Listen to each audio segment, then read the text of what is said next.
വന്ന സമയത്ത് ഒരു മജൂസിയായ ജൂതനായ മനുഷ്യൻ അദ്ദേഹത്തിൻ്റെ ഈത്തപ്പഴത്തോട്ടം മുസ്ലിങ്ങൾക്ക് ഹദിയ ചെയ്തു. അതിൻ്റെ ഉള്ളിലുണ്ടായിരുന്ന കിണറാണ് ഈ കിണർ. അതിൻ്റെ പേരും അരീസ് എന്ന് തന്നെയാണ്. ഈ ബിറു അരീസ് എന്ന് പറയാനുള്ള കാരണം ഞാൻ പറഞ്ഞില്ല, ജൂതൻ്റെ തോട്ടത്തിൻ്റെ പേരാണ്. ഈ കിണറിന് മൂന്ന് പ്രത്യേകതകൾ. കേൾക്കുന്നില്ല? ഈ കിണറിന് മൂന്ന് പ്രത്യേകതയുണ്ട്.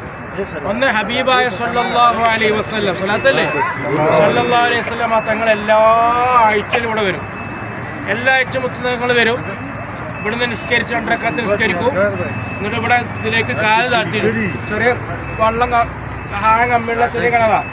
ഈ വെള്ളത്തിലേക്ക് റസൂലുള്ളാഹി സ്വല്ലല്ലാഹു അലൈഹി വസല്ലം തങ്ങൾ കാല് താഴ്ത്തിയിടും. എല്ലാ ആഴ്ച റസൂലുള്ള വരും. ആ ഒരു പ്രത്യേക റസൂലുള്ളാഹിന്റെ സാന്നിധ്യം ഉണ്ടായിരുന്ന വലിയ പ്രത്യേകത. 2, റസൂലുള്ള ചെയ്തതുപോലെ ആര് ചെയ്യും?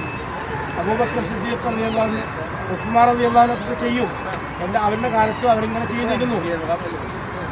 അങ്ങനെ രണ്ടാമത്തെ പ്രത്യേകത പറഞ്ഞത്, ഹബീബായ സല്ലല്ലാഹു അലൈഹി വസല്ലം തങ്ങൾ ഇരിക്കവേ ഒരു ദിവസം സിദ്ദീഖ് റളിയല്ലാഹു അൻഹു വന്നു.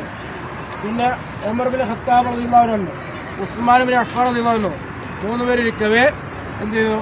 അശറത്തുൽ മുബശ്ശിർ എന്ന സന്തോഷ വാർത്ത, സ്വർഗം കൊണ്ട് സന്തോഷ വാർത്ത അറിയിക്കപ്പെട്ട 10 ആളുകൾ കൂടുതൽ അവസാനത്തിൽ നബി ബക്കരിം വഅൻ ഉമർ വഅൻ അലി വഅൻ ഉസ്മാൻ ദിൽ കറമി സഅദിൻ സഈദിൻ ജുബൈർ തൽഹത്തിൻ ബാബി ഉബൈദത്തിൻ നബിഉ ആശിരിൽ കറമി എന്ന 10 സ്വഹാബത്തിൻ്റെ അശറത്തുൽ മുബശ്ശിർ എന്നാണ് അവർ പറയാം. 10 സ്വഹാബത്ത് അവർക്കുള്ള സന്തോഷ വാർത്ത അറിയിക്കപ്പെട്ടത് ഇവിടെ വെച്ചിട്ടാണ്. സല്ലല്ലാഹു അലൈഹി വസല്ലം തങ്ങളിലേക്ക് വഹി വന്ന്, അങ്ങനെ ജിബ്രീൽ അലൈഹി സ്വലാം ഒന്ന് പറഞ്ഞു. 2 ഒന്ന് റസൂൽ വരുന്നു, പിന്നൊന്ന് വഹി വന്ന് അശറത്തുൽ മുബശ്ശിറിൻ്റെ വഹി വന്നത് ഇവിടെയാണ്. 3ാമത് ഈ കിണറിന് വേറെ പ്രത്യേകതയാണ്. ബോർഡിൽ കാണാം ഖാത്തം, അത് ബ്രാക്കറ്റിൽ റിംഗ്, ഖാത്തം മോതിര കിണർ എന്ന പേരും ഈ കിണറിന് പറയപ്പെടും. അതിൻ്റെ പ്രത്യേകത ഞാൻ പറഞ്ഞില്ല, റസൂലുള്ളാഹി സ്വല്ലല്ലാഹു അലൈഹി വസല്ലം തങ്ങൾ എല്ലാ ആഴ്ചയും വന്നിരുന്നു. റസൂൽ തന്നെ വഫാത്തിന് ശേഷം സിദ്ദീഖ് റളിയല്ലാഹു അൻഹു ഇരുന്നു അദ്ദേഹത്തിൻ്റെ കാലഘട്ടത്തിൽ. ശേഷം ഉമർ തന്നെ ഭരണം വന്നപ്പോൾ അവരും വന്നിരുന്നു. അതിനുശേഷം ഉസ്മാൻ റളിയല്ലാഹു അൻഹുവിൻ്റെ കാലഘട്ടത്തിൽ ഉസ്മാൻ റളിയല്ലാഹു അൻഹു വന്നിരുന്ന സമയത്ത് ഹബീബായ സല്ലല്ലാഹു അലൈഹി വസല്ലം തങ്ങളുടെ സല്ലല്ലാഹു അലൈഹി വസല്ലം തങ്ങളുടെ കയ്യിലുണ്ടായിരുന്നൊരു മോതിരം, അല്ലാഹു മുഹമ്മദ് ഖാത്തം അഥവാ ഖിലാഫത്തിൻ്റെ മോതിരം എന്ന് പറയാം. റസൂലുള്ളാഹിക്ക് ശേഷം അടുത്ത ആളാരാണോ അയാൾക്ക് കൊടുക്കുന്ന ഒരു മോതിരാണ്. അഥവാ ഇയാളാണ് എൻ്റെ അനന്തരാവകാശി എന്ന് പറയുന്ന രീതിയിലുള്ള ഒരടയാളം. അതാണ് ഖിലാഫത്തിൻ്റെ മോതിരം. അത് അബൂബക്കർ സിദ്ദീഖ് റളിയല്ലാഹുവിൻ്റെ കയ്യിലുണ്ടായിരുന്നത്. ശേഷം മഹാനായ ഉമർ റളിയല്ലാഹുവിൻ്റെ ശേഷം ഉമർ റളിയല്ലാഹുവിൻ്റെ കയ്യിലെത്തി. അതിനുശേഷം 3ാമതായി ഉസ്മാൻ ഇബ്നു അഫ്ഫാൻ തങ്ങളുടെ കയ്യിലെത്തി.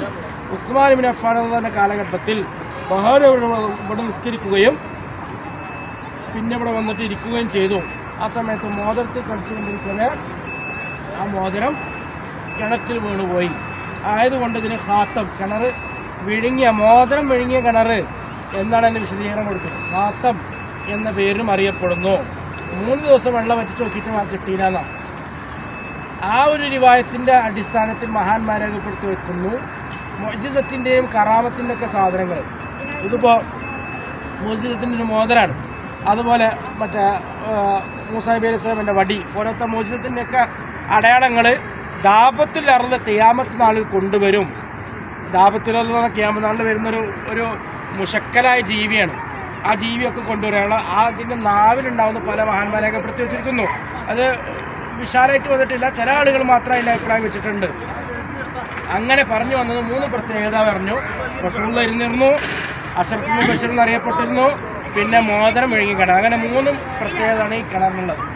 ഇത് കുറച്ച് കൊറോണ വരെയും കിണറായിട്ടാണ്. നമ്മുടെ മറ്റേ ഫൈസു മദീന എന്ന ബ്ലോഗറുണ്ട്, അവൻ്റെ വീഡിയോ നോക്കിക്കഴിഞ്ഞാൽ ആ വീഡിയോ ഉണ്ട്. എനിക്ക് കിണറിന് 4 ചുറ്റിച്ച കിണറായിട്ട് ഉണ്ട്. ഇത് കൊറോണയ്ക്ക് ശേഷമാണ് മൂടപ്പെട്ടത്. മൂടിയിട്ടില്ല, ഫുള്ളായിട്ട് സ്ലാബ് ഇട്ടിട്ടാണ്. അടിയിൽ കിണർ ഉണ്ടെന്നാണ് പറയപ്പെടുന്നത്.